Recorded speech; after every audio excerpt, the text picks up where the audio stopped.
ससुराल में जाके भूल जइबू तना, पियवा के पाके भूल जइबू डीजे सुमित सतीश रैना।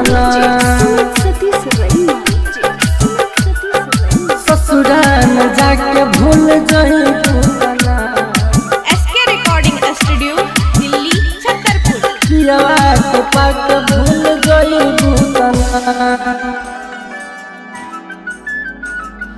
हमके बता दो ये सोना, ससुराल में जाके भूल जइबू तना, पियवा के पाके भूल जइबू तना। हमके बता दो ये सोना, ससुराल में जाके भूल जइबू तना, पियवा के पाके भूल जइबू तना। तोहरा बिना कैसे हम जियब करे जा, हमरा के पागल बनइबू का। हमके बता दो ये सोना, ससुराल में जाके भूल जइबू तना, पियवा के पाके भूल जइबू तना। ससुराल में जाके भूल जइबू तना, पियवा के पाके भूल जइबू तना।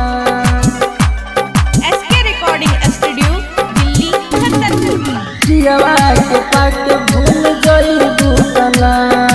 बारू तू हर जाई कोइलू तू बेवफाई, सोना के साथ चल जइबू ये जान, जइबू ये जान, जइबू ये जान।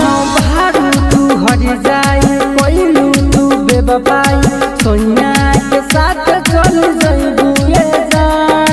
बचपन के प्यार तू भुला के करे जा, सोना के साथ खुश रहबू का। हमके बता दो ये सोना, ससुराल में जाके भूल जइबू तना, पियवा के पाके भूल जइबू तना। ससुराल में जाके भूल जइबू तना, पियवा के पाके भूल जइबू तना।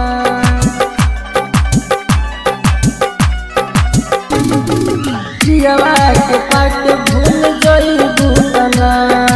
रंजन राइटर से कइले बू शादी, तू धइले बू दुल्हन के भेसये जान, भेसये जान, भेसये जान। तुहरा के चाहिए जनमों से ज्यादा हो, तुहरा दिल नाही जिए पाइबे जान।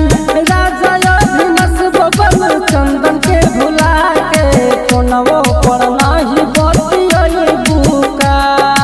हमके बता दो ये सोना, ससुराल में जाके भूल जइबू तना, पियवा के पाके भूल जइबू तना। हमके बता दो ये सोना, ससुराल में जाके भूल जइबू तना, पियवा के पाके भूल जइबू तना, जइबू तना। SK recording studio Delhi Chhatarpur. Mobile number 9910 27 77 39।